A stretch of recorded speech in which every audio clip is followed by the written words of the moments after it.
اطلب العلم أخي فهو درب به نور به ترقى به تحيا عالما حرا فخور.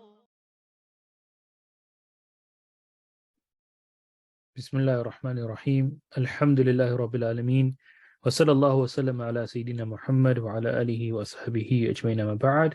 Assalamu alaikum wa rahmatullahi wa barakatuh.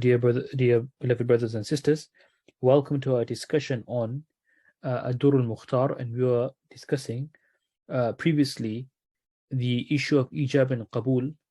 This week Imam al-Haskafi rahimahullah now begins to discuss the ijab and qabul in terms of the legal effects and the legal implications of when ijab and qabul take place, and when ijab and qabul, meaning the offer and acceptance, don't take place, or when only one has taken place and the other has not been performed, then what are the legal consequences? So he mentions rahimahullah ta'ala radiya an ولا يتوقف الشطر الأقدي فيه أي على البيع على قبول غائب فلو قال بئت فلانا الغائب فبلغه فقبل لم ينعقد اتفاقا. He mentions the first thing, which is, and he's trying to explain that in a bay, one key idea of a bay, of a sale, is that the offer and acceptance have to take place in the same trading session. The question arises, what is a trading session and why is this necessary? That's what we have to understand. Of course, Imam al-Haskafi rahimahullah, commentating on Imam Tumurtashi rahimahullah's text here, he's saying that if somebody sold an item to an absent person who was not present, and later on that absent person received the offer, then the absent person was to accept the offer, the sale will not be executed.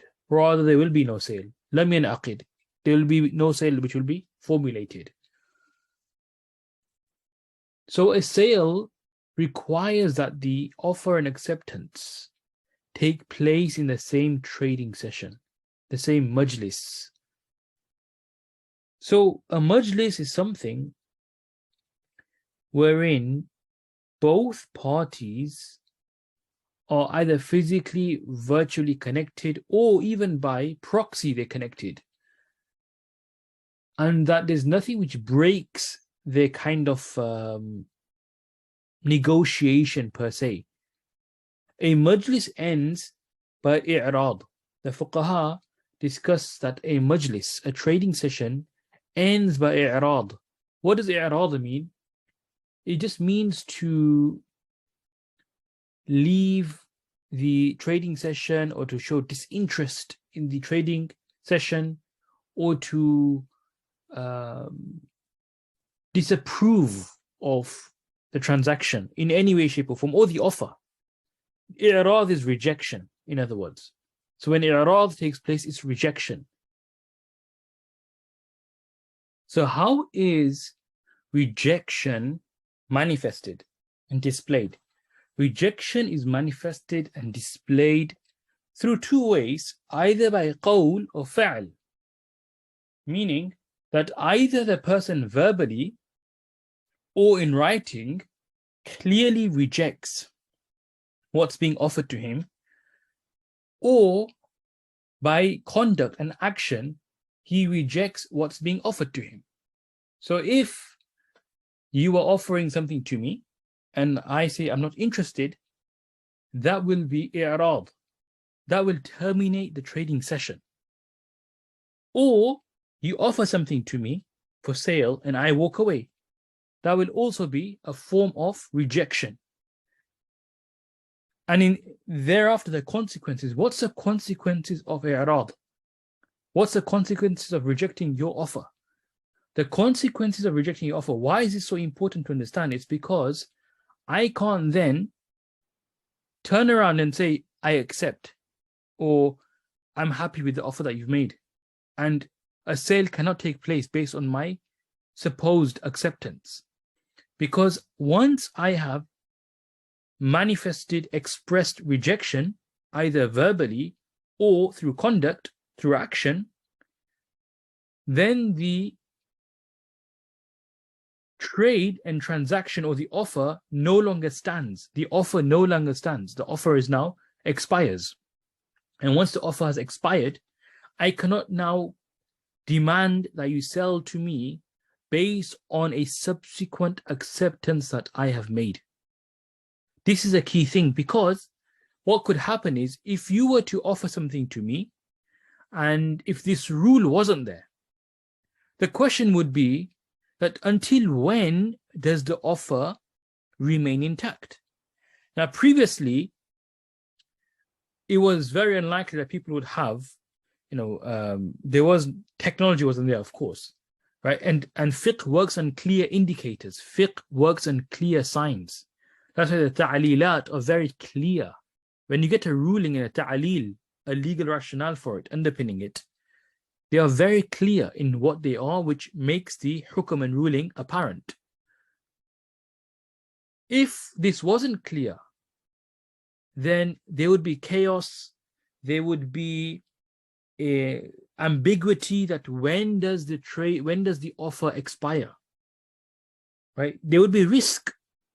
There'd be heightened risk, because if I've made an offer to you for something and there was no such thing as expiry, the risk is, what if I made offer to 3 people and now 2 people are in dispute saying, I accepted it first. The other person's arguing, no, I accepted it first. So what's the sign of when the actual offer has expired in one party's favor or in relation to one party? The sign is that they leave the trading session. They reject the offer. The offer is rejected by verbal or by conduct, by action. So they either reject it clearly or they start walking. Now, of course, when the scholars mention examples where the offer stands and by mere conduct, the rejection does not transpire or does not manifest. For example, if both parties are walking together, then that's counted as one session because both are engaged in it. And to stay with the offerer, the offeree, the one who's accepting, they have to both be in union. They have to both be together. Only when that's taking place together can you say the session is remaining the same. And this is also contextual. There's an element of urf here that in certain scenarios, an offer may not be considered to be expired. And this depends on the medium that's being used, the technology that's being used, whether it's online, by phone, by text. All these will have different implications. So for example, when you are sending somebody a message online, scholars deal with it in different ways. If it was an email, then some scholars deal with it in this idea of kitaba and risala, that the moment the person receives it, at that very moment, in that very sitting and session, what does he do? Does he accept? Does he reject? Yes, there is scope for what's known as tarawi, which is taking some time to think about it. And that is based on urf. How long does a person typically think about a transaction or an offer? And that will, of course, depend on the item. So it's not as simple as a flat rule and one size fits all principle, because there will be some offers such as purchasing a property, right? And that's a very important matter. So there'll be extra controls to govern the transaction of property, because now you're talking the volume, the size of the transaction, the administration of that. All of this has formalities and it has particular processes. Whereas when it's something small, a transaction of a small item, then the rulings can and potentially be different depending again what it is. So it'll all depend on the subject matter. The more serious, the more kind of expensive, the more protocols there are, then the more tighter the controls have to be to safeguard all rights in all parties. Similar to what happens in English law, to be honest, when normally in English law, in common law, offer and acceptance is sufficient. You can have a verbal contract, but a sale contract for property cannot take place by mere speech. It has to be done through paperwork. It must be legally documented and in writing for the contract to go through. Now that's a additional benefit because property is expensive and it's one of the most treasured forms of wealth today, arguably, right? Then it requires further controls. But nevertheless, this idea of offer and acceptance taking place in one trading session. I was saying that there's the one school or some contemporary scholars of this view that the kind of response of the offeree in the trading session or when he receives the email will be taken into consideration. Some other scholars mention that no, it's not based on his action, rather because this offer was done in writing, then the offer will expire based on urf. Number one, how long typically is it considered to be that the person hasn't responded? And secondly, in writing, because it was done in writing, rejection can only take place in writing. Because it's not the same, and the reason for that argument is because it's not the same as sending a wakil or a rasul or a messenger to somebody, because there you're again face to face with a human being. Whereas when it's via digital forms and digital media, like an email or something, then you're just direct. It's as though you are directly addressing that person, and you cannot understand what they're saying unless they respond to you. So until they don't respond to you or until you don't reject and revoke the offer stands, and it'll be for them to verbally accept or reject. And there's no other way, because it's far-fetched for a person to sit there and accept everything immediately. So if a person receives an email and he's walking, he receives an email on his phone and he's walking, do you consider walking to be rejection? Nobody would, because that's, again, his day-to-day practice. So to use action as a means to measure rejection for a digital format like email or text or anything of that matter, it doesn't always make sense. And therefore, there's an argument to say that in such scenarios, only a verbal or written kind of a rejection stands, because that's typically how these things are responded to. And of course, people need time. There's so many things going on now, and people are being constantly bombarded with messages, emails, texts, WhatsApp messages, Telegram messages.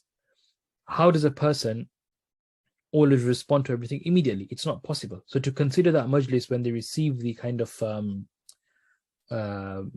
message to be the majlis and the trading session would put a lot of people in difficulty and would be just impractical and not pragmatic. Therefore, it seems, and personally that's why I'm inclined to this idea of the written response being the i'rad or the qabul, simple as, or the offerer rejects what's being or the offerer makes it clear that your time has lapsed, or have a time bound. As far as I recall, Mufti Uthmani hafidhahullah, he discusses this idea of time bound ijab in Fiqh al-Buyu, and although he mentions that it's not been clearly written, but he seems to give some weight to the idea of having a time bound ijab, and that would also help to remove gharar and to remove this ambiguity that could potentially exist. So that's what the author is referring to, and the risks that we mentioned were very clear. There'd be chaos. There would be chaos if we did not know the end time of a majlis, that if has somebody accepted, what are the risks, when does the actual ownership transfer, does the offerer remain 50-50, does the kind of offeree have an unlimited chance to accept. So there's a lot of gharar and ambiguity, and it could create chaos in the obligations. And remember, transactions are an exchange of obligations. And when a transaction is an exchange of obligations, it demands that things are clear and there's no room for dispute, and there's nothing there which can lead to dispute. Then he mentions that اتفاقا إلا إذا كان بكتابة أو رسالة فيعتبر مجلس بلوغية. Yeah, well, the scenario where the person is not in front of you, he's ghaib, but it's done through kitaba or risala. It's done through writing. In those times, of course, somebody would take the letter to the counterparty, or risala, you appoint somebody to act as your rasul, a messenger.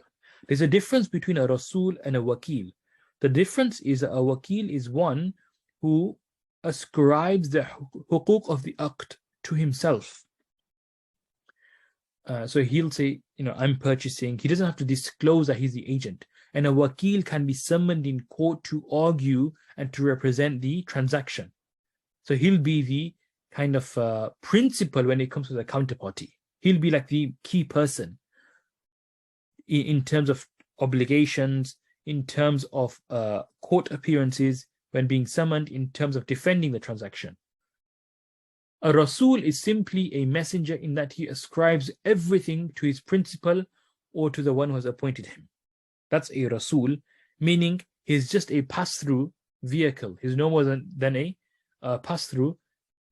In all instances, he'll mention and state the person who has appointed him. Contracts will also be in the name of the principal. All the rights of the transaction will go to the principal. The Rasul will not have to do anything. All he'll be doing is simply being the middleman and just making the connection, the network, or the transaction, brokering the transaction. But he'll have no more responsibility, liability, or obligations, as opposed to a wakil who would have more obligations and could very well be, you could have a disclosed wakil and an undisclosed wakil, both are possible, but a undisclosed wakil would be the one who would then be responsible for the obligations that we mentioned. So he mentions that when it's bikitaba or risala, then the majlis of the transaction will be when the counterparty, the offeree, receives the message, whether that's in a letter or whether that's in through a messenger. Now, what does it mean by وَلَا يَتَوَقَّفْ شَطْرُ الْعَقْدِ فِيهِ? Right, the first when we opened. What that means is that the moment the ghaib, if the counterparty is ghaib, is absent, the offeree is absent, then the half of the aqd, one side of the transaction, which is the offer, will not remain present and exist. It will not be existing until the counterparty, the offeree, accepts. Meaning, it will not be mawquf. It will not be dependent. It will not be in waiting, on standby until the counterparty accepts. Rather, it will be lagh. It will be nullified. It will have no impact whatsoever. There will be no legal consequences whatsoever. So, if I make an offer and the offeree is not present, then my offer has no weight. It has no legal implications because the counterparty is not here. Except in two scenarios, through kitaba and risala, the offer will remain on standby. The offer will be on standby and it will be suspended until there's a response from the counterparty, whether via kitaba or risala, to the Rasul, or in writing, he responds in that majlis, or even verbally he responds to the messenger. That'll also suffice. So the rule is, if there's an offer that's made and the counterparty, the offeree, is not there, then normally, in normal circumstances, the offer will not remain. The offer will not even be effective legally. It'll have no legal effect, no legal consequences. This is what the scholars call lagh, right? The scholars call this lagh, when something has no legal implication, no legal effect.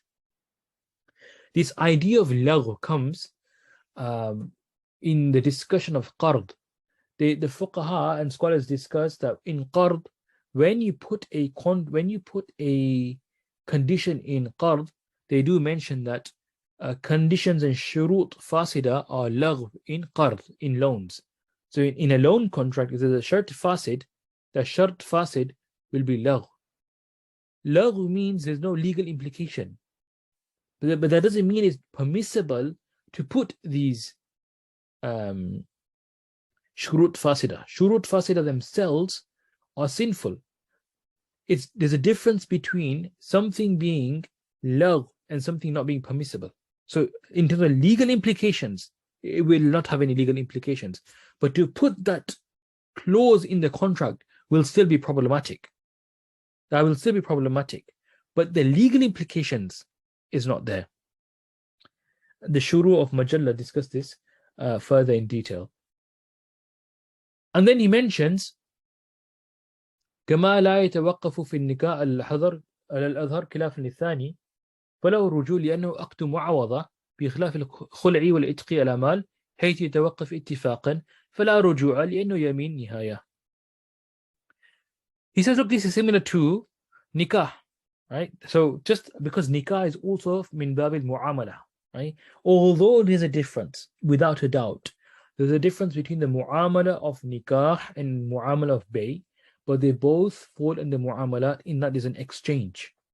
Yes, the exchange in nikah is different to the exchange in bay, and there's more, you could say, controls in nikah and more things to consider than there are in bay, because it's a exchange, or it's a transaction, or an engagement with a human being. But the idea of offer and acceptance, and the fact that if a person makes an offer to get married, right, he proposes, and the counterparty, whether it's a boy making proposing to a girl or a girl proposing to a boy, then the counterparty, the offeree, is absent, then the same kind of understanding applies. It won't be accepted, and the offer will not stand. It'll have no legal implication unless it's done through kitaba or risala. But he mentions falahu ruju li'annahu aqdu mu'awada. He mentions this is regarding the one with the offerer, the one making the offer. He says that the one making the offer he can retract the offer. He's not bound to the offer, because just like the offeree is not bound and doesn't have to respond, until that moment, the offerer can also retract. Nothing's binding right now. There is no binding element, no legal implication whatsoever. It's only an offer, and the offerer still has complete autonomy, and he has complete independence to retract. Only when the offeree accepts the offer, that's when the offerer now is bound legally. Now he's part of an exchange, a bilateral contract, and therefore he cannot terminate that himself. So once an offer is made, the offerer still can withdraw. However, if the offeree accepts, then the offerer cannot withdraw or retract now, because somebody else's rights have been attached. There's been an exchange now. There's been an offer and acceptance. That's a contract, a transaction takes place. Now both parties will be considered. In all uqud mu'awada, one party cannot unilaterally cancel a transaction. That's the principle. In uqud mu'awada, one party cannot unilaterally cancel, because that will be harming the counterparty. If an example is you're renting a property, you're in a lease agreement, and if that was permissible, if one party could unilaterally cancel, imagine the landlord cancelling the rental contract or the lease. That will put the tenant in difficulty. Or if it was the other way around, imagine the tenant terminating the contract unilaterally, independently, and the landlord, he puts him in bother. He's traveling and he doesn't have time to find another tenant, or he's busy, and you unilaterally cancel. Or the landlord has obligations. He's got a buy-to-let property, and he has obligations to pay for the financing.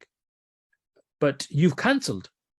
So now it impacts his cash flows and his liquidity to pay the finance that he has on the property. So these are just some examples of how that can be challenging for people when if it could have been unilaterally cancelled. He's saying, however, the ruling is different in khula and itq al-amal, where in these performances, so when a khula takes place or the husband is offering the chance, right, he's giving the mahar back in lieu of breaking up, right? In these scenarios, or itq al-amal, where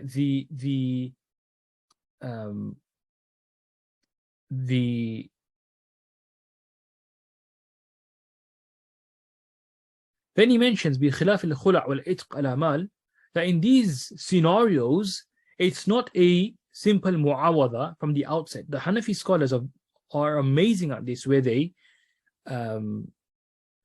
dissect certain what seem like transactions and exchanges, but they are not purely exchanges through and through, because an exchange would be different. So in khula' al-itq al-amal, so if a person, he's a master and he says that give me X amount and you'll be set free, then it's not the same as making an offer and accepting, the fuqaha mention, because this is a yameen. They mention this is a promise. It's not the same as an offer. And when it's a promise, the promisor, he can't withdraw and cancel his promise. Now it's morally binding upon him. So he can't simply cancel. Whereas an offer is not a promise, it's simply an offer. It's not something where he's committed to. Whereas in a itq al-amal, because he's got this language of shart and jaza, of he's putting a kind of cause and effect kind of contract, that he's made something dependent on somebody else. He's agreed to do something. He's committed to do something on condition something else is done. Whereas in offer, that's not the case. There's no commitment to do anything. Rather, it's just an offer that, what are your thoughts? Would you like to buy this? And there is like an invitation to treat almost. But it's an offer, but it's not as strong as a commitment. And the commitment is taken in the meaning of a moral obligation and promise. So in that scenario, the offer, if it's itq al-amal or khula', in that scenario, what is being offered will not be cancelled or nullified from one party, and it will be dependent, and you'll wait until the offeree responds. You will wait here. The offer will be on standby, because it's not a simple offer. Rather, it's a commitment. It's a promise to the counterparty. When it's a promise to the counterparty, the promise remains binding and standing until the counterparty rejects, or something else happens which shows rejection and cancellation of that particular that promise. So in that scenario, when it's a promise, the offer stands. It'll be a standby, and the promise will remain. وَأَمَا الْفِعْلُ فَالتَّعَاطِي. Now, when it comes to, we discuss what verbal transactions are, and now he's talking about there are scenarios where you transact and trade where there's no speech whatsoever. There's no kind of offer and acceptance verbally. Everything's done through conduct. What type of transaction is this? This is known as ta'ati. This is known as at-ta'ati, where two people can simply exchange in conduct. And this is what happens. This is what happens nowadays when we go shopping, that it does not involve any speech whatsoever. It's just all action, all words. But the fact that we know what's happening, both parties are very clear, they understand the exchange itself, the giving, the taking, the context of it, the giving of money, the taking of the item. Clearly, both parties are happy with parting with their wealth and parting with their assets in exchange for what's with the other counterparty. That is sufficient to permit a transaction. And the whole point of that is just to facilitate things. Remember, the whole underlying function and purpose of a bay, of a sale, was to fulfill haja, as was mentioned in the outset. And therefore, when it's to fulfill haja, the principle of taysir underpins the entire mu'amalat.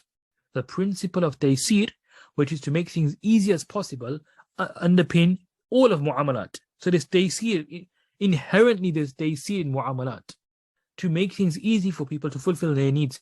If there were so many formalities in bay and mu'amalat, one could imagine how cumbersome it would be. People would be wasting so much time in buying their necessities because there's so much formalities to go through. So alhamdulillah, Sharia has made it very simple and easy that we can fulfill our needs and necessities, buy whatever we need in a very simple way with taysir, complete taysir. Whatever works for people, it works from a Sharia perspective, as long as there's certain principles and boundaries in place. So he mentions ta'ati is tanawul, qamus, fi khasisin wa nafis. Regardless of the value of the item, whether it's insignificant or significant, it doesn't matter. Whether the value of the item is less or more, it's a valuable item or it's not such a valuable item, you can do ta'ati. The question arises, khilafan lil-Karhi rahimahullah, that some scholars like Karhi rahimahullah was of the view that the bay'ut ta'ati would not take place except in something which was insignificant. Because there's a risk there, there's an inherent risk that what if the person didn't mean to sell that? But that's not the Rajih view. The Rajih view is it does take place because it's, again, as I mentioned, it's based on taysir. So he says, وَلَوْ التَّعَاطِي مِنْ أَحَدِ الْجَانِبَيْنِ عَلَى الْأَصَحِّ فَتْحِ وَبِهِ يُفْتَى فَإِذْ إِذَا لَمْ يُصَرِّحْ مَعَهُ مَعَ التَّعَاطِي بِعَدَمِ الرِّضَى. Right? That it'll take place even if ta'ati is only from one side. Okay, meaning only one party performed the transaction by conduct and the other party actually spoke and gave something. So one party was simply doing actions. He gave the item or he paid the money without saying anything.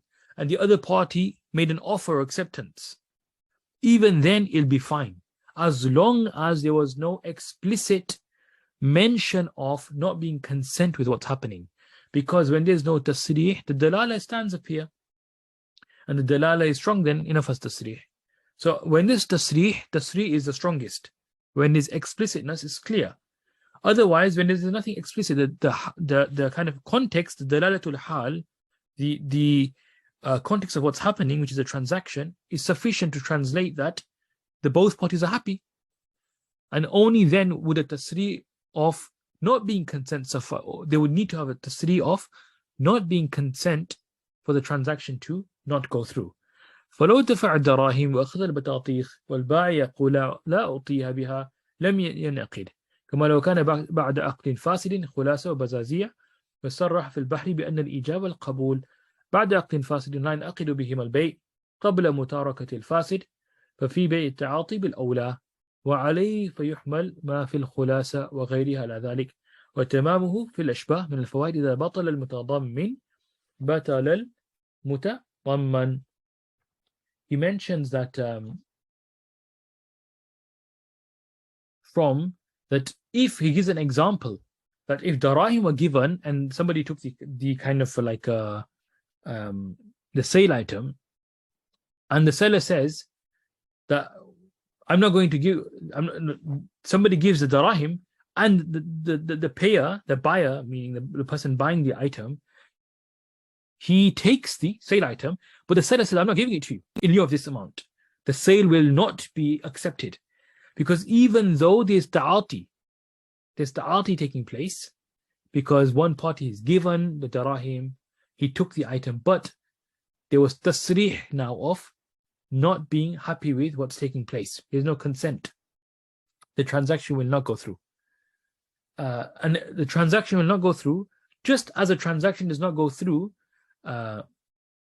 when an aqd fasid has taken place and you exchange. So the contract is fasid, right? And you now buy or you exchange, right? The contract would have to be cancelled, right? It's necessary to cancel that contract. Then he mentions in Bahr Ra'iq بأن الإيجاب والقبول بعد عقد فاسد لا ينعقد. If you have aqd fasid, right, then the عقد فاسد لا ينعقد بهم البيع قبل متاركة الفاسد. That up here there's a bit of a discussion in that we know a bay' fasid is munaqid, a bay' fasid is munaqid, and ownership transfers upon qabd, right? ownership transfers upon qabd. However, the parties must cancel the contract and reperform the contract. If the majlis is the same, if both parties are still in a trading session, they can simply remove the fasid element, the element which is making the contract voidable. So for example, if there's a clause in a contract, in a written contract, they could simply wipe that out, remove it, put a line through it, and then proceed with the transaction. However, if the trading session came to a close, then they would have to cancel the entire contract and redraw the contract, redraft the contract, and reperform the entire transaction. So he's saying that, look, just as, so up here, when they say ba'da aqd fasid, some are of the view that up here it means aqd batil, right? That if you have ijab and qabul in a batil transaction, and this one seems to make more sense here, it will not be munaqid. Okay, you have to leave the batil element and reperform the transaction. And so the aqd fasid, then he mentions you can't, if you do ijab and qabul and the underlying sale item was not a sale item, the aqd is batil, it's not the sale does not go through, even though you have ijab and qabul thereafter. So the ijab and qabul are being performed upon an underlying, you've done this ta'ati, or you've just taken these items and you're doing ijab and qabul thereafter, it'll have no consequence whatsoever because the underlying is problematic, and it'll be غير منعقد, it'll not be formulated. And if that's the case when it's a normal transaction, then in ta'ati, of course, will be the same matter, right? Where when ijab and qabul is not done verbally, rather it's all through conduct. Then he mentions وَقِيلَ لَا بُدَّ فِي التَّعَاطِي مِنْ الْإِعْطَاءِ مِنَ الْجَانِبَيْنِ وَعَلَيْهِ الْأَكْثَرُ. He mentions another view. The other view is that both parties have to do ta'ati for it to be valid, to be a form of ta'ati, and for the transaction to go through. Ta'ati needs both parties' kind of conduct. It can't be that one person is simply doing, giving the item, and the other party is accepting or offering.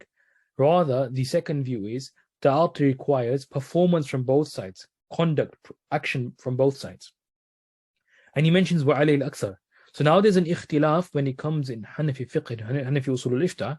There's an ikhtilaf between the two views, and both views have tasheeh. Right? As you can see, the first view has tasheeh of al-asah, the second view has tasheeh of وَعَلَيْهِ الْأَكْثَرُ. And there's also some fuqaha who have ikhtiyar and fatwa on this particular view. However, the first view is stronger based on the usul of ifta and the principles of ifta, that it has to be, or it can be that one party simply does ta'ati with the other person doing by speech and doing the offer or acceptance. That's fine. That is a stronger view in the madhab based on the usul of ifta, and those who study the usul of ifta will know why that's a stronger view than the second view. And so he mentions قال الترسوسي واختار البزازي وافتى بالحلواني واكتفى الكرماني بتسليم البيع مع بيان الثمن فتحرر ثلاثة أقوال وقد علمت المفتى به وحررنا في شهر الملتقى صحة الإقالة والإجارة والصرف بالتعاطي فليحفظ. It is mentioned, look, ta'ati can also take place in other transactions like إقالة, صرف, and إجارة. And he says these should be known. We end here. سبحان الله بحمده سبحانك.